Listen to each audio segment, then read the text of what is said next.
సమ్మర్‌లో జుట్టు రాలడం, పొడి పొడి కావడం, అలాగే స్కాల్ప్ పైన పొట్టు పొట్టుగా అంటే మనకి డాండ్రఫ్ అయ్యి చాలా హెయిర్స్ అన్నీ రాలిపోతూ ఉంటాయి కదా! ఆ విధంగా ఉన్నప్పుడు ఇలా ట్రై చేయండి. స్టవ్ పైన గిన్నెలో కొబ్బరి నూనె పోసేయండి వీలైనంత వరకి. అందులో మందార పూలు, మందార ఆకులు, తులసి ఆకులు, అలాగే కరివేపాకు, గోరంట ఆకులు అన్నీ గుప్పెడు గుప్పెడు తీసుకొని ఈ విధంగా జ్యూస్ అంతా ఆయిల్‌లోకి యాడ్ అయిన తర్వాత ఇప్పుడు కొంచెం చల్లబడిన తర్వాత ఈ విధంగా స్ట్రెయినర్ పెట్టేసి వడకట్టుకోండి.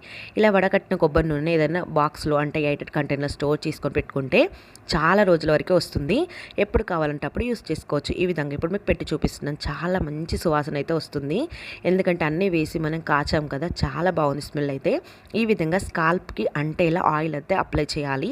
మనం దాదాపు హెయిర్కి అప్లై చేస్తాం, అలా హెయిర్ కాకుండా ఈ విధంగా తలకి అంటే విధంగా అప్లై చేసిన తర్వాత వెంటనే దూసేసి ఇలా దగ్గరికి ఉప్పు కట్టేసి ఒక 2 గంటల తర్వాత, లేదు అంటే నైట్ పెట్టేసి మార్నింగ్ కూడా చేయొచ్చు. చాలా స్ట్రాంగ్ అవ్వడం కాదు, జుట్టు రాలని తగ్గిపోతుంది, డాండ్రఫ్ కూడా తగ్గుతుంది, అలాగే పొడి పొడిగా ఉండకుండా చాలా సాఫ్ట్గా అవుతుంది. ఈ టిప్ నచ్చితే తప్పకుండా లైక్ చేసి సబ్స్క్రైబ్ చేయండి. ఇలా చేస్తే మీకు మంచి రిజల్టే వస్తుంది. ముందు జడ చూపించాను కదా, అది ఎలా ఉందో కామెంట్ చేయండి.